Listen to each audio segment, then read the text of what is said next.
I'm a cinematographer, and this is my YouTube studio. Right now, I'm not thinking about the products I need to review, or lighting, or my next YouTube episode.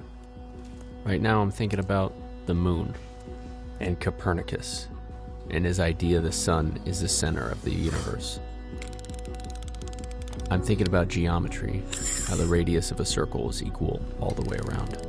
And what if somebody built a tool based on this geometry? What would that look like? Would it be vibration free without a gimbal? What about on a long lens? What if you did time lapses? What would those look like? Oh, I know. What if this device could move really slow? What then? What happens if you sped it up? Ooh, what if it could move really fast? What would you do then? What happens if you take it outside? Is that even possible? What are the mechanics of that? I'm thinking about the next wave of content creators and how they will use this tool in ways I haven't imagined. The tech reviewers, the B-rollers, the slow-mo aficionado. The next wave of DIY creators who work in their garage building the things they love with their hands. The actors who put themselves on tape with the only camera they have. The musicians who want to give the live stream the best performance they can. And now I'm thinking just how wrong Copernicus was. The center of the universe is not the sun. The center of the universe is you.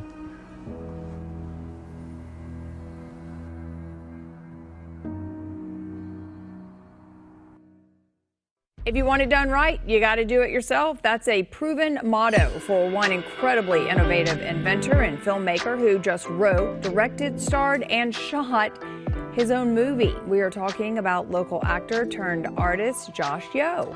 Hi, Josh. Thanks for joining us. Hi guys, thank you. What an honor. I think what I wanted to do was create a device that would channel my love and passion for cinematography, but also give others a tool that could maybe capture themselves in a way that they haven't seen before. But it's cool because it matches it, right? So for example, when you're getting here, most of your background is a little bit of the car and it's kind of black. Yeah. And you're like, okay, like you're in the emotion and stuff. But then when the shot finally resolves, you're facing these city lights are in the background and the mood is also changed. So by the time you're at the other side, it's go time. Like the city's back there, there's stuff happening. Yeah, I never seen that kind of shot before, you know what I mean? That long and drawn out. So it was pretty rad just like exploring that. Okay, so let's just jump into the motor stuff. So like, I think the Orbit is the world's first ceiling-mounted, motion-controlled camera dolly. I mean, there's nothing even like it on the market. My name's Josh Yeo, I'm a content creator, and this is the first tool that I've made for myself that I'm bringing to market, and I'm stoked. This product in particular is such an easy one because it's just one motor, you know what I mean? It's one axis. The biggest hurdle I have is just convincing people to screw 4 screws into their ceiling. So I don't know manufacturing or logistics, and that's when I got John involved. Like the ceiling? I mean, it's not a bad idea for most people that have white ceilings, which is pretty common. Right. The black one seems like it'd be more studio-based, right? So John Himes is my college best friend, and he's probably the most capable entrepreneur I've ever met. Currently, his experience is in making fitness equipment, #1 supplier of the world's largest vibrator.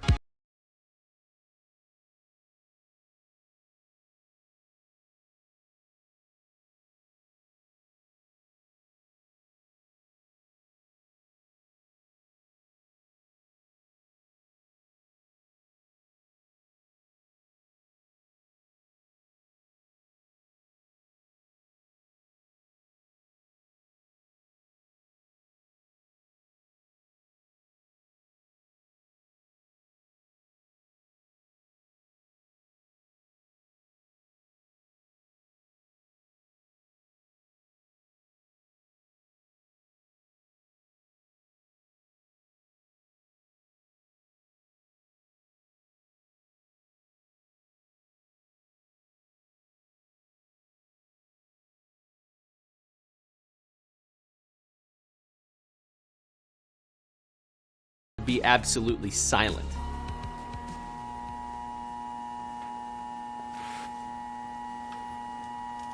In 3 years, we've come a long way. The first prototype that I made was noisy, it was clunky. I cobbled it together with a repurposed time-lapse motor, but the shots were promising. It looked interesting, and there was it just cracked open a whole bunch of creativity on what I could use this for had I put a little bit more R&D into it.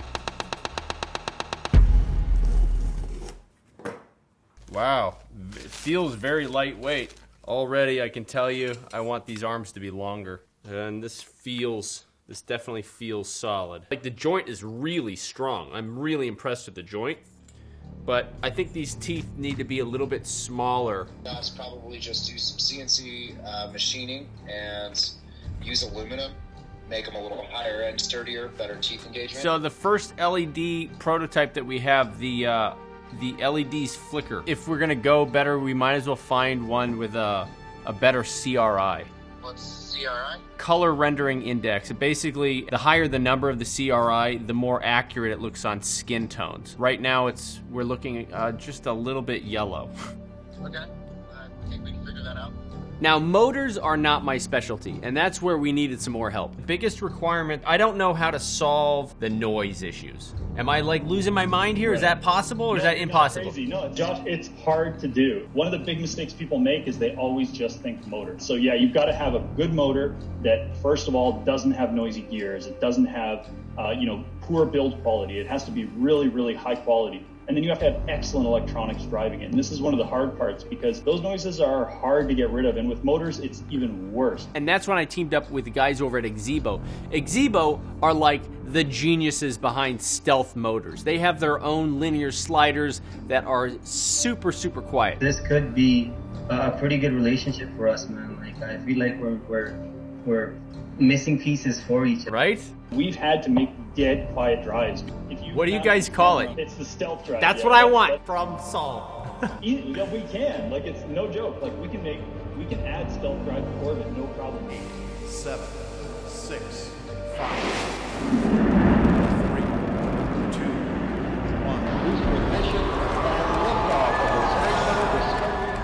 1. It's a huge selling point because what I want to use this for is not just product videography, which is fast moving, right? But also like interview stuff, which is slow moving.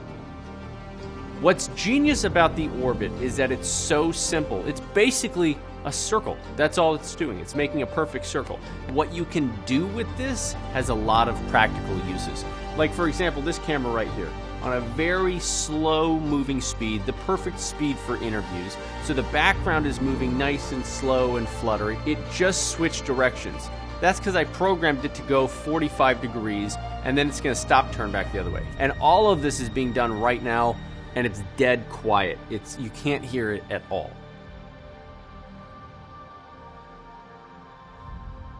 We are like 90% of the way there. I've teamed up with some incredibly smart people. We've done all the heavy lifting. We've done all the prototyping that we can possibly do. And now we are that one model away from the production model, the one that we do it right and we clean it up and we link the app. We don't have an app and we don't have molds made, but all the other hard stuff has been figured out. This as a tool excites me because it puts more autonomy into the individuals. So now you're only limited by your own creativity.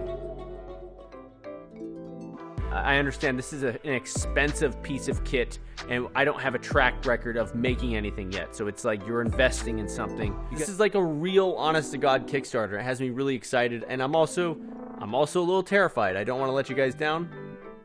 I won't let you down. You guys are probably wondering, will this fit in your room? Not everybody has a big studio like I do. The very first prototypes that I was using was in my bedroom. So if you're wondering about filming your entire closet and just all the stuff that doesn't look cool, you'd be surprised when you set a real thin depth of field, all the little light leaks and imperfections actually look beautiful, and that's what you want, especially when you shoot it on like 100mm macro and you blur out the background. You just don't want to shoot super wide and stop down, and then basically, yeah, you're seeing a bedroom. The other thing to note is the wingspans. The studio and base kit opens up to 7 feet wide, but because the arms are different lengths, you can collapse them down and you can fit smaller spaces. 3 feet 8 inches is enough to spin around your body sitting in a chair. As for me, I'm off making my next episode. This is Josh Yo saying thank you very much, stay creative, and go make some art.